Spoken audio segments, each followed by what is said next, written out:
Hey guys. Welcome to Happy Interviews. Subscribe to our channel if you are preparing for interviews. We conduct free mock interviews to boost the candidate's confidence and provide reference material to prepare well for the interview. Let's start with today's discussion. Hey guys आज का जो हमारा topic है Python tutorials में वो है numeric types. Python के अंदर कितने न्यूमेरिक टाइप्स होते हैं, वो किस तरीके से बिहेव करते हैं, उनके अंदर क्या क्या फंक्शंस प्री डिफाइंड है और हम उनको किस किस तरीके से यूज़ कर सकते हैं। अब पहली चीज़ क्या आती है कि पाइथन के अंदर न्यूमेरिक टाइप्स लिटल्स हैं कौन कौन से और क्या क्या है। The first thing we have is integer, और second we have is float points, that is decimal, you all know. Then the third thing we have here is the octal, hexadecimal and the binary literals also are there. और complex numbers जो हम सब ने पढ़े हुए हैं iota के साथ, तो वो भी चीज़ हम यूज़ कर सकते हैं इसके अंदर। बुलियंस जो है वो भी न्यूमेरिक लिटरल्स के अंदर ही पाइथन के अंदर काम आते हैं। तो जैसे अगर मैं बात करूँ हेक्साडेसिमल की या फिर किसी और चीज़ की, जैसे इसमें अगर हम बात करें कि जैसे हेक्स,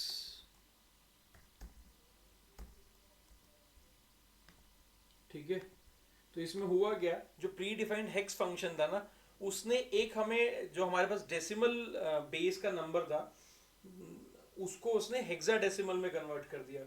और इसको हम रीड कैसे करते हैं, अगर हमें ये क्वेश्चन आ जाए या कोई हमसे ये पूछ भी ले कि ये जो नंबर है, अगर कोई हमें ये चीज दे दे 0x3e8, कोई अगर हमें ये चीज दे दे तो कि इसको रीड कैसे करते हैं, होगा क्या कि राइट टू लेफ्ट हम इस नंबर को रीड करेंगे और 16 की जो पावर्स हैं उनको इंक्रीज करते चलेंगे और इनको मल्टीप्लाई करेंगे। That is what exactly I am saying here is कि 16 की पावर 0 मल्टीप्लाई 8, ठीक है। इस तरीके से हम चीजों को आगे बढ़ाएंगे। प्लस अब नेक्स्ट वैल्यू हमारे पास क्या है, ई। तो अगर हम 10 से काउंट करें, that is A is 10, so A B C D E, so that is 14, ठीक है। तो प्लस अब 16 की नेक्स्ट पावर क्या होगी यहाँ पे, 16 की पावर 1 मल्टीप्लाई 14, ठीक है, ये भी प्लस होगा। नेक्स्ट वैल्यू हमारे पास क्या है, 3, और 16 की पावर अब क्या होगी 2। So here we have 16 power 2 multiply 3, so the answer is 1000, ठीक है। इस तरीके से हम रीड करते हैं राइट टू लेफ्ट, चाहे वो ऑक्टल हो, चाहे बाइनरी हो, चाहे हेक्साडेसिमल हो। जब भी हम उसको डेसिमल में कन्वर्ट करते हैं तो हम ऑक्टल में 8 बेस रहता है और बाइनरी में बेस 2 रहेगा और हेक्साडेसिमल में बेस 16 रहेगा। Power right to left increase होगी 0 से till this number, that is like hexadecimal में यहाँ पे x है और बाइनरी में यहाँ पे b होता है, चाहे वो स्मॉल हो चाहे कैप्स हो, और ऑक्टल में यहाँ पे o। फिर सेकंड चीज आती है इसमें, एक बात इसमें ये आती है कि इंटीजर्स का टाइप चेंज हुआ 2.6 से पाइथन 2 से पाइथन 3 में। सो पाइथन 2 में क्या होता था कि हमारे पास जब स्मॉल इंट की बात होती थी, मतलब जो वो इंटीजर जिनकी लेंथ छोटी होती थी, अराउंड 32 बिट के आसपास की, तो उनको हम नॉर्मल इंट में कंसीडर करते थे, और जो उससे बड़े होते थे उनको हम लॉन्ग इंट में कंसीडर करते थे। और उसके लिए हम एक डिनोट करते थे एल, कैपिटल एल या स्मॉल एल से, जिससे ये बताया जा सके फोर्सफुली कि ये लॉन्ग इंट है। बट पाइथन 3.0 में क्या चीज नहीं आई कि उसमें ये सिस्टम हट गया और उसमें अब जो है सिंपली नॉर्मली इंटीजर्स यूज किए जाते हैं। ऐसा उसमें कोई नई चीज नहीं है, अलग से कुछ दिखाना नहीं है, ठीक है। अब व्हाट इज स्लाइसिंग, यहाँ पे मैंने एग्जांपल भी लेके दे रखा है। स्लाइसिंग होता क्या है कि जब भी हमें कोई एक सबसेट, कोई एक सेगमेंट किसी भी बड़ी सैंपल में से निकालना हो बाहर, जैसे स्लाइस हम किसी चीज को करते हैं, उसी चीज में उसी उसी बात को स्लाइसिंग कहते हैं पाइथन में। अब चाहे वो स्ट्रिंग हो, चाहे वो लिस्ट हो, अगर हमें लिस्ट में से एक सब लिस्ट बाहर निकालनी है, अगर हमें स्ट्रिंग में से एक सब स्ट्रिंग बाहर निकालनी है, तो हम स्लाइसिंग का यूज करते हैं। ठीक है, अब ये मैंने लिस्ट यहाँ पे दी है जिसमें 1 to 10, 1 to 0 मैंने वैल्यूज डाली है, 10 वैल्यूज मैंने डाली हुई है। ठीक है, और मैं क्या चाह रहा हूँ कि ये जो पहली चीज होती है इसमें, ये क्या कहती है कि कि स्टार्टिंग इंडेक्स क्या होगा, ठीक है, एंड इंडेक्स क्या होगा, और स्टेप कितने लेने हैं मेरे को। तो according to the syntax, what the syntax is saying here is, starting index होगा 0, जीरो इंडेक्सिंग दैट इज 1, जो इसकी वैल्यू है यहाँ पे उसकी बात कर रहा हूँ 1। एंड इंडेक्स क्या होगा, -1 दैट इज 0, 9 के बाद 0 दिया हुआ है लास्ट में, तो वो होगा एंड इंडेक्स। ठीक है, स्टार्ट हो गया 1 से, एंड हो रहा है 0 पे, और स्टेप क्या है 2, तो इंडेक्स में 2 प्लस होता जाएगा। अगर मैं इसको रन करूं तो आंसर आएगा 1 3 5 7 9। हुआ क्या, 0 + 2 हुआ सेकेंड इंडेक्स। सेकेंड इंडेक्स क्या होता है, 0 1 2 दैट इज 3। ठीक है, इस तरीके से चीजें आगे बढ़ेंगी। अगर यहाँ पे हम 3 दे देंगे या 4 दे देंगे, तो 0 + 4 हुआ फिफ्थ इंडेक्स, देन 5 + 4 हुआ नाइन्थ इंडेक्स। ठीक है, तो 9 वैल्यू, वो उस इंडेक्स पे जो वैल्यू है वो प्रिंट हो गई। ठीक, स्ट्रिंग में अगर हम स्लाइसिंग की बात करें तो एक स्ट्रिंग डिफाइन यहाँ पे कर देते हैं। जैसे यहाँ पे अगर मैं पाइथन ही डिफाइन कर दूं, ठीक है, और मैं यहाँ पे दे दूं सेकंड से लेके और फोर्थ तक। ठीक है, तो टीएच प्रिंट हो गया। अब इसको एक बार ना इंडेक्स को इस तरीके से पढ़ो।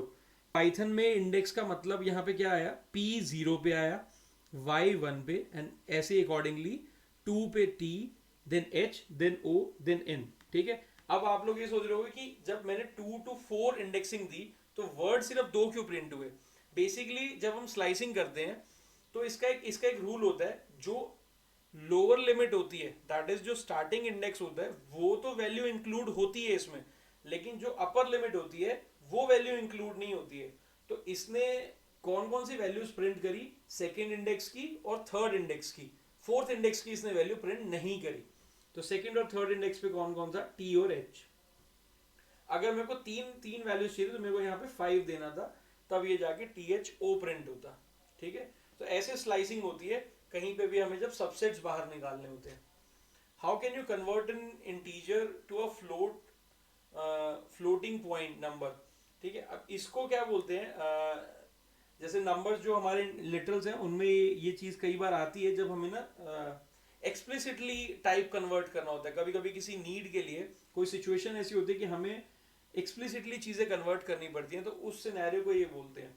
जैसे अगर मेरे पास यहाँ पे एक वैल्यू है 12, ठीक है, तो यहाँ पे a हमारे पास 12 आ गई, मैंने प्रिंट करा के भी देख लिया। अब अगर मेरे को इसको मैं चाहता हूँ कि ये फ्लोट हो जाए वैल्यू, बट कहीं ना कहीं से इनिशिएट हो गई है इंटीजर में, but now my requirements are that I need this value as a float variable. ठीक है, तो फ्लोट टाइप। ठीक है, तो अब now what can I do, a equals to float a। ठीक, अब मैं यहाँ पे अगर प्रिंट करा के दिखाऊं a को, तो यू नोटिस कि यहाँ पे एक डेसिमल वैल्यू भी आ गई है ना। सो इसने एक्सप्लिसिटली इंटीजर को फ्लोट में कन्वर्ट कर दिया। अगर मैं यहाँ पे टाइप प्रिंट करूँ a का, तो नाउ इट्स फ्लोट। ठीक है, और ये मैंने क्यों किया, क्योंकि ये फ्लोट में कन्वर्ट होने के बाद इसकी वैल्यू वापस से a में सेव होनी चाहिए थी। a को दोबारा से हमें इनिशिएट करना पड़ेगा अगर हम कोई नई चेंजेस कर रहे हैं इसके अंदर। ठीक है, क्योंकि ये इंटीजर टाइप है और इंटीजर और स्ट्रिंग्स आर इम्यूटेबल। ठीक, सो जब नंबर्स की बात आती है तो ऑपरेशंस की बात आती है। अब ऑपरेशंस में सिनेरियो क्या होता है कि डिवीजन में एक डिफरेंस आता है, एक होता है फ्लोर डिवीजन और एक होता है true division. So true division क्या होता है, ट्रू डिवीजन हम सबको पता ही है बेसिकली कि अगर मैं यहाँ पे 11 को 3 से डिवाइड करूंगा तो आंसर आएगा 3.666666 टिल जो एक राउंड ऑफ वैल्यू आएगी 5। ठीक है, तो ये हो गया ट्रू डिवीजन, जो भी एग्जैक्ट आंसर आना है वो एक आंसर आ गया इसमें, ठीक है। फिर आता है floor division value. Floor division में क्या होता है कि हमें जो क्वेश्चन होता है, जो फ्लोर वैल्यू होती है वो मिलती है इसकी। अगर मैं यही चीज इसके साथ करूंगा तो आंसर आएगा 3, ठीक है। आंसर यहाँ पे 3 आएगा क्योंकि 3.6666 की फ्लोर वैल्यू क्या हुई, 3, नीचे की वैल्यू फ्लोर 3, ठीक है। अगर मैं यही चीज -11 के साथ करूंगा तो आंसर आएगा 4, -4, ठीक है। क्योंकि -3 बड़ा है -4 से, तो फ्लोर क्या हुआ -4, इस वजह से -4 इसका आंसर आ गया, है ना। क्योंकि सिंगल में ये -3.666 आ रहा था, तो अब इसको डिसाइड क्या करना था कि क्या मैं -3 की तरफ जाऊं या फिर मैं -4 की तरफ जाऊं। तो जो भी फ्लोर वैल्यू होगी वहीं पे वो चीज जाएगी। अब एक नई चीज आती है इसके अंदर, ट्रंकेट्स। ट्रंकेट्स और rounding off the floating points number, ये भी कह सकते हैं हम, कि जब हमें वैल्यूज को राउंड ऑफ करना हो तो हम क्या करते हैं, ठीक है। तो इसके अंदर एक हमारे पास एक पैकेज होता है मैथ के नाम से, जिसके अंदर काफ़ी सारे फंक्शंस होते हैं मैथ से रिलेटेड। SQRT हो गया स्क्वायर रूट निकालने के लिए, या फिर पावर हो गया, ठीक है, किसी चीज़ की पावर, या एब्सोल्यूट हो गया। तो ये सब चीज़ों के लिए हमारे पास मैथ के अंदर एक मैथ पैकेज होता है, इसके अंदर ये फंक्शंस होते हैं, ठीक। तो अगर सबसे पहली चीज़ हम ये देखें कि मैथ डॉट फ्लोर क्या कर रहा है,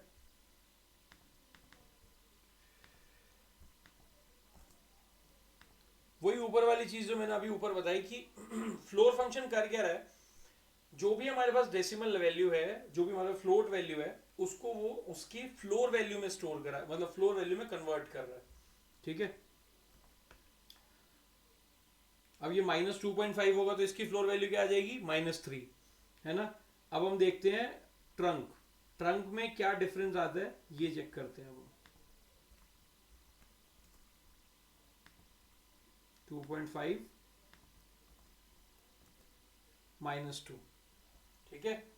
तो ये डिफरेंस नोटिस किया कि ट्रंक जब हम यूज कर रहे थे तो इसने जो सीलिंग वाली वैल्यू थी वो प्रिंट इसने करा दी, इसने राउंड ऑफ किया सिर्फ इस चीज को। मतलब ये बेसिकली क्या करता है ट्रंक में कि ये ना जो डेसिमल वैल्यू है सिर्फ उसको कट ऑफ कर देता है, और जो एग्जैक्ट वैल्यू बची है, जो मतलब जो आगे की जो वैल्यू बची है, सिर्फ उसको प्रिंट करा देता है, ठीक है। फ्लोर वैल्यू क्या करती है, जो नीचे की लोअर वैल्यू होगी उसको प्रिंट कराएगी। और इसने ट्रंक ने क्या किया, जो डेसिमल से पहले का जो इंटीजर है उसको प्रिंट करा दिया, ठीक है। एक फंक्शन और होता है, अगर वो भी चल रहा होगा तो उसकी स्पेलिंग शायद यही होती है, एक बार चेक कर लेते हैं, ठीक है। जैसे फ्लोर है वैसे ही उसका अपोजिट है सीलिंग। मतलब जैसे कमरा हो गया हमारा, रूम के अंदर फ्लोर होती है नीचे और सीलिंग होती है ऊपर। तो उस नंबर की अगर हमें छत पकड़नी है, मतलब जो ऊपर वाला अपर लिमिट पकड़नी है, तो सील फंक्शन आएगा, वो 3 को चेक करेगा, वो 3 आउटपुट देगा। और अगर हम फ्लोर दे देते हैं इसी में तो वो 2 आउटपुट दे देगा, ठीक है। तो अभी तक हमने नंबर्स के बारे में क्या क्या चीजें देखी कि नंबर्स किस किस तरीके से हम यूज करते हैं पाइथन के अंदर। इंटीजर टू पाइथन 2 और पाइथन 3 में कैसे अलग थे।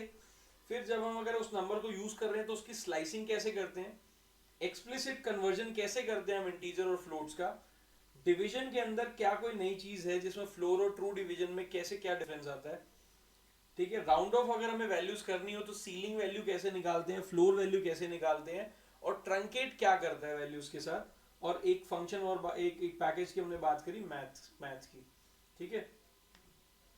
अच्छा, अब ये क्वेश्चन जो अब अगर हमने जो ऊपर लिटरल्स की बात करी तो उसमें हमने हेक्साडेसिमल ऑक्टल की बात करी थी, और ऊपर मैंने बताया भी आपको कि हम डिस्प्ले कैसे करते हैं इन चीज़ों को। तो इसमें डिस्प्ले का बेसिकली यही एक सिंपल सा सिंटेक्स है कि 0, देन अगर हम हेक्साडेसिमल की बात कर रहे हैं तो x, ठीक है।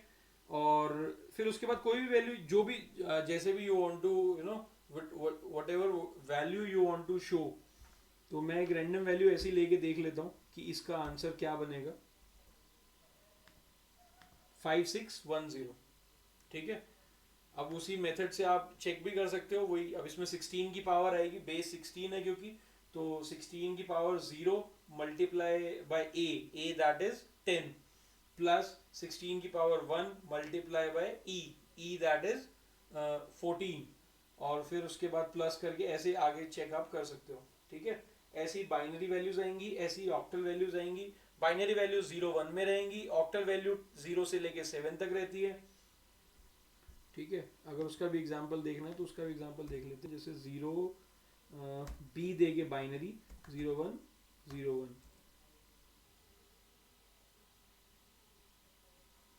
अच्छा, मैं सोच रहा हूँ कुछ और ही, ये मैंने ओ दे दिया वहां पे गलती से, सॉरी 5। ठीक है, मैं ऑक्टल ऑक्टल शायद दिमाग में चल रहा तो मैंने ओ दे दिया यहाँ पे। ठीक है, 0 रहेगा और ओ रहेगा ऑक्टल के लिए। ठीक है, 0 0 2 3 5 6 कुछ भी दे दो, जो भी तुम्हारा मन हो अपना चेक करने के लिए। ठीक है, फिर अगली चीज भी इसी से रिलेटेड है कि अगर हमें कन्वर्ट करना हो ऑक्टल में या इनमें किसी इंटीजर वैल्यू को, तो फिर कैसे करेंगे। ठीक है, तो उसमें सीधे सीधे फंक्शंस हैं कि अगर मेरे को यहाँ पे जैसे यही वैल्यू अगर मैं उठा के देखूँ 5610 है ना, जो हमने ऊपर यूज करी थी, तो इसका ये आंसर आ गया। ठीक है, OX15EA। ठीक है, वेरीफाई भी हो गया हमारा साथ के साथ ही। तो ये सारे फंक्शंस है। हेक्साडेसिमल के लिए हेक्स है, ऑक्टल के लिए ऑक्ट है। ठीक है, 1 2 5 3 दे देते हैं तो ये आंसर आ गया इसका। ठीक है, और अच्छा ये सोच रहे हो कि 0 0 तो आया नहीं, 0 0 आके करेगा भी क्या जब 0 से ही मल्टीप्लाई होना है तो। ठीक है, और अगर हम यहाँ पे ये देख लेते हैं, अब बिल्ट इन न्यूमेरिकल टूल्स कौन कौन से होते हैं हमारे। अब नंबर्स अगर हैं तो उनके अंदर बहुत सारी रिक्वायरमेंट्स भी हैं, क्योंकि उस नंबर को यूज कैसे करेंगे। अब नंबर्स बेसिकली यूज ही ऐसे होते हैं, मल्टीप्लाई प्लस माइनस, है ना। तो ये तो हो गए एक्सप्रेशन ऑपरेटर्स, जितने भी मैथमेटिकल ऑपरेटर्स हो गए। फिर हमारे पास कुछ फंक्शंस होते हैं, जैसे पावर हो गया, एब्सोल्यूट हो गया, राउंड हो गया, इंट, ठीक है, हेक्स, बिन, ये जो भी हमने बात करी, है ना। और फिर रैंडम, फिर यूटिलिटी मॉड्यूल्स क्या होते हैं, वो मॉड्यूल्स, यूटिलिटी मॉड्यूल्स का मतलब वो हुआ कि सर्टेन मॉड्यूल्स जो पर्टिकुलरली सिर्फ और सिर्फ नंबर्स के लिए ही बनाए गए हैं।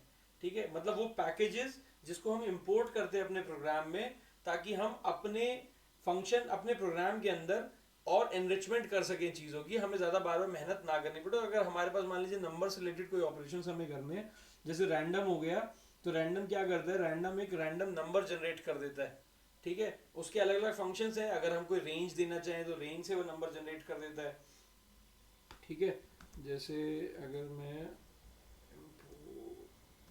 रैंडम करूं और रैंडम डॉट रैंडम यहाँ पे कर दूं, तो ये एक रैंडम नंबर जनरेट हो गया, है ना, इस तरीके से। तो इसके बहुत सारे फंक्शंस हैं, वो सब देखने पड़ेंगे। कंपैरिजंस इन पाइथन, अब जैसे नंबर्स में, नंबर्स का हम ज़्यादा से ज़्यादा करते क्या है, नंबर्स को हम स्टोर करेंगे, उनको हम उन पे कोई मैथमेटिकल ऑपरेशन लगाएंगे, या फिर हम उनको इंक्रीज करेंगे, डिक्रीज करेंगे, या उनको कंपेयर करेंगे, है ना। तो उसी में कंपैरिजन में क्या होता है, जैसे लेट्स से मैंने यहाँ पे ए को डिफाइन कर दिया 23, बी को मैंने डिफाइन कर दिया 42।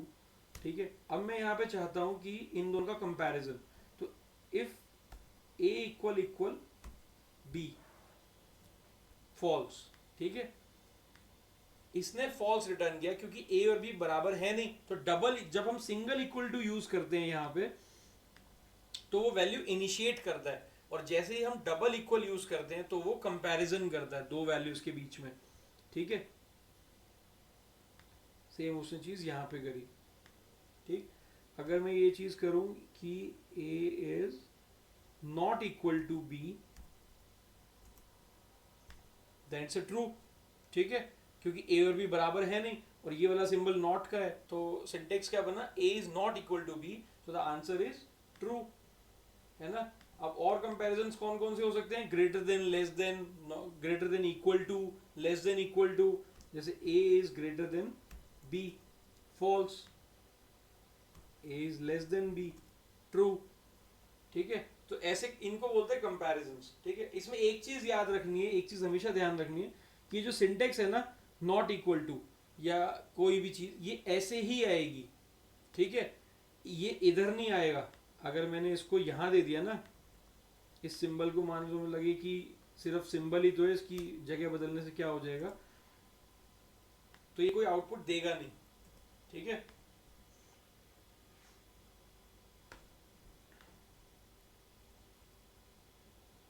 तो ये चीज हुई इसके साथ, B is not recognise as a internal, और जो भी एक एरर आ गया, ठीक है।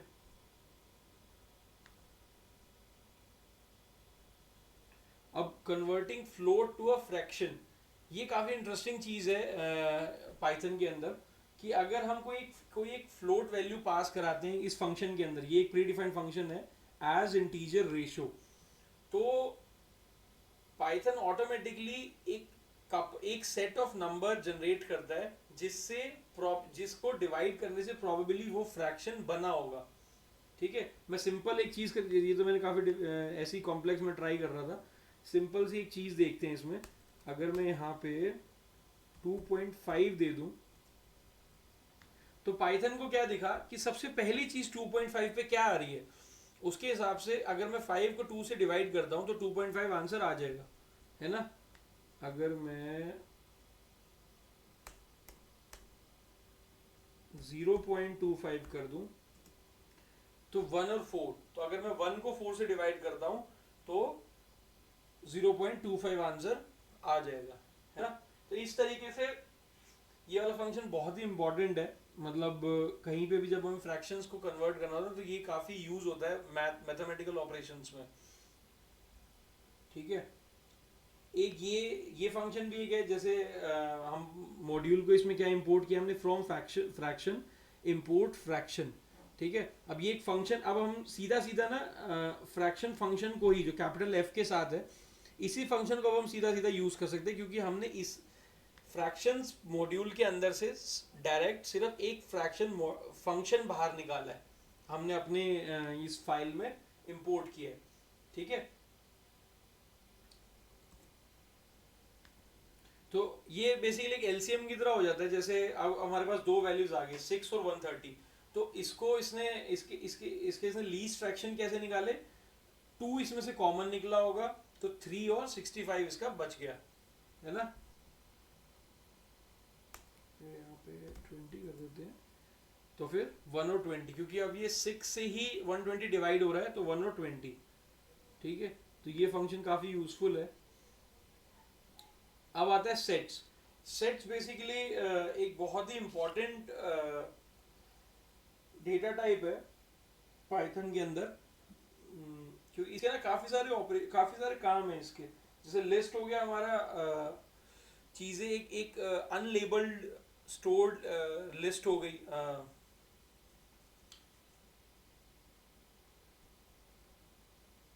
जैसे लिस्ट क्या है हमारी, लिस्ट को हम बोलते हैं unlabelled ordered storage of data, है ना। डिक्शनरीज को हम बोलते हैं कि लेबल्ड स्टोरेज ऑफ डेटा, है ना। ऐसी सेट्स में भी सेट्स का बेसिक यूज तो जितना मैंने किया आज तक वो यही होता है कि डुप्लीकेट वैल्यूज को जब मेरे को निकालना होता है ना, एक्स्ट्रा हटा देना होता है, जब मुझे चाहिए कि सिर्फ यूनिक वैल्यूज रह जाए मेरे पास, तो तब मैं सेट्स को यूज करता हूँ, ठीक है। अच्छा, और बहुत सारे इसकी चीजें होती हैं जो हमारे पास मैथ्स में जब हम वेन डायग्राम वगैरह यूज करते थे, है ना, तो उस तरीके से भी अगर हम सोचे तो वहां पे भी सेट का बहुत इस्तेमाल होता है। जैसे यहाँ पे एक एग्जांपल मैंने क्या लेके देखा हुआ है कि मेरे पास दो सेट्स हैं, एक इंजीनियर्स का सेट है, एक मैनेजर्स का सेट है, ठीक है। 4 बंदे इंजीनियर्स में डाल दिए मैंने और 2 बंदे मैंने मैनेजर्स में डाल दिए। अब मैंने यहाँ पे चेक किया कि सेट्स के क्या क्या ऑपरेशंस यहाँ पे हो सकते हैं। तो सबसे पहली चीज मैंने क्या चेक करी कि क्या बॉब नाम का बंदा इंजीनियर है या नहीं है, ठीक है।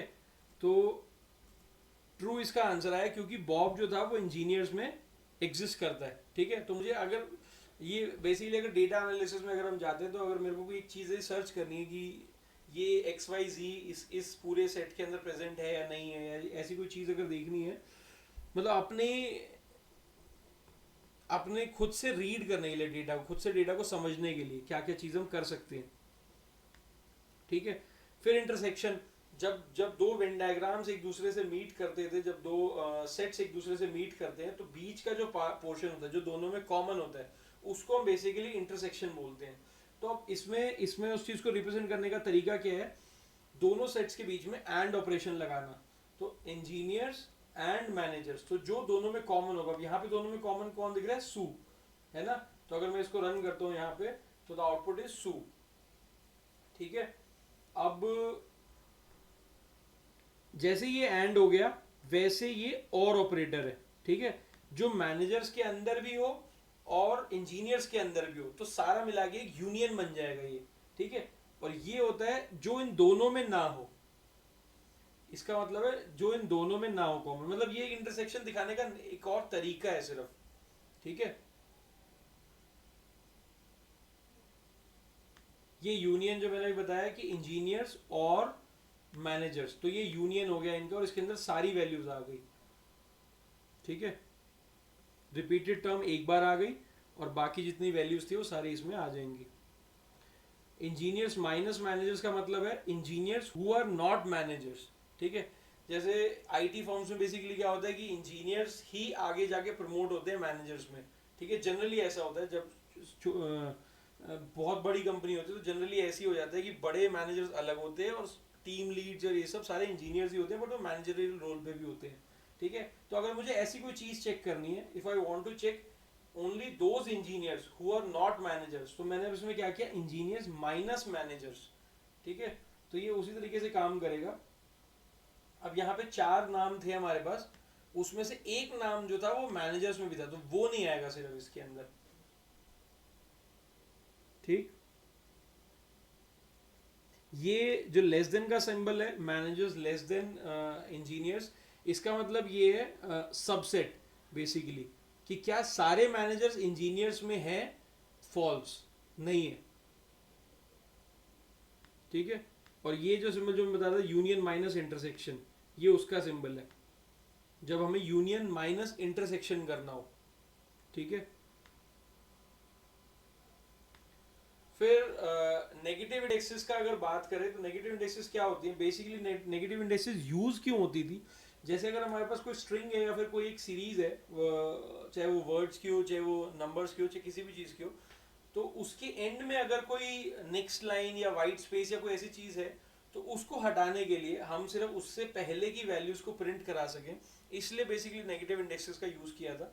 तो negative indexes right to left traverse करती हैं किसी लिस्ट में या किसी भी स्ट्रिंग में, ठीक है। अगर मैं यहाँ पे एक स्ट्रिंग, ये अभी हम यहाँ पे नंबर्स की बात कर रहे हैं, तो फिर नंबर्स का ही खेल खेलते हैं। अब हमारे पास x तो यहाँ पे था ही ना पहले से,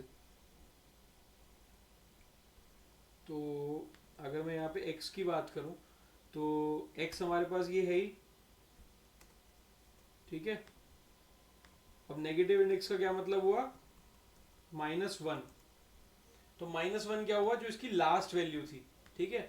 अगर मैं यहाँ पे करूँगा -2 तो 9 आउटपुट आएगा, -3 तो 8। सो राइट टू लेफ्ट जब हम ट्रैवर्स करते हैं किसी लिस्ट के अंदर या किसी स्ट्रिंग के अंदर, तो तब हम नेगेटिव इंडेक्सेस को यूज करते हैं।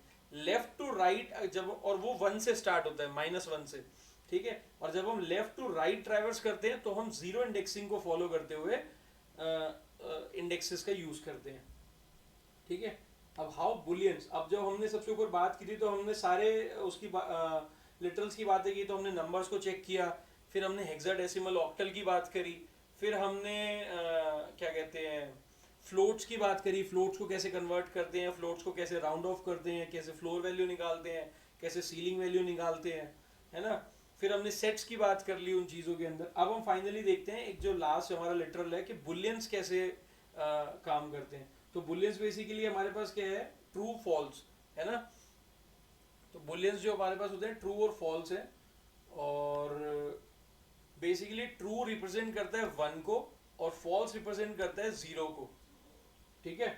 तो मैंने क्या बताया कि ट्रू रिप्रेजेंट करता है 1 को और फॉल्स रिप्रेजेंट करता है 0 को, मतलब इनका आउटपुट ये आता है। अगर मान लीजिए कोई हमने कंडीशन चेक करी कि जैसे ऊपर भी आया था फॉल्स और ट्रू, तो यहाँ पे ये जो वैल्यू थी ना, तब रिटर्न जो हुआ था वो रिटर्न हुआ था 0, उसको कन्वर्ट कर दिया गया फॉल्स में, ठीक है, बुलियन आउटपुट के लिए, ठीक है। तो जब रिटर्न किसी भी कंपैरिजन में, किसी भी कंडीशनल ऑपरेशंस में जब रिटर्न जीरो होता है तो हम उसको फॉल्स में कन्वर्ट करते, फॉल्स कहते हैं। जब रिटर्न वन होता है तो हम उसको ट्रू बोलते हैं हमारी सिचुएशंस में, ठीक है। तो जैसे अगर मैं यहाँ पे एक सिंपल सी एक चीज दिखाता हूँ आपको, इसमें समझ में आ जाएगा। ट्रू प्लस फोर, ठीक है, आंसर क्या आ गया 5, क्योंकि ट्रू मैंने क्या बताया 1 होता है और 4 एक इंटीजर है ही, तो हम दोनों को जब उसको दोनों को ऐड कर देंगे तो 5 आंसर आ जाएगा, ठीक है। अगर ऐसे ही यहाँ पे कर दें फॉल्स मल्टीप्लाई 8 0, क्योंकि किसी भी चीज को शून्य से मल्टीप्लाई करेंगे तो वो शून्य हो जाएगी, ठीक है। तो ये सब था पाइथन के अंदर जब हम नंबर टाइप्स की बात करते हैं, तो ये सारी चीज़ें थी जो कि इम्पोर्टेंट थी, जो जाननी ज़रूरी थी कि क्या क्या पाइथन के अंदर नंबर्स में हम यूज़ कर सकते हैं। आगे जैसे अब बड़े फंक्शन का जब हम यूज़ करेंगे, इन्हीं के ऑपरेशंस को हम यूज़ करेंगे, कि इनकी छोटी छोटी चीज़ें जो हैं वो इस्तेमाल होती हैं। जब स्लाइसिंग का यूज़ होगा, जब हम डेटा साइंस में डेटा एनालिसिस की बात करेंगे तो स्लाइसिंग यूज़ होगी, और फ्लोर वैल्यू निकालनी पड़ेगी, कभी कभी फ्रैक्शंस निकालने पड़ेंगे, कभी मैथ के ऑपरेशंस यूज़ करने पड़ेंगे। तो वो सारी चीज़ें हैं जो ये आगे यूज़ होंगी। तो thank you guys for listening and hope you guys understood this. कुछ समझ में आया होगा थोड़ा बहुत तो, कि है क्या चीज़ बेसिकली पाइथन के अंदर नंबर्स, ठीक है। और if you are looking for like, if you want to give a try, that you want to check your knowledge in Python, you can just fill in the form attached in the description below, and then we'll give you a call and we can schedule your mock interview so that you can also judge yourself where you're lagging and what way in which departments you need the improvement. Okay, thank you.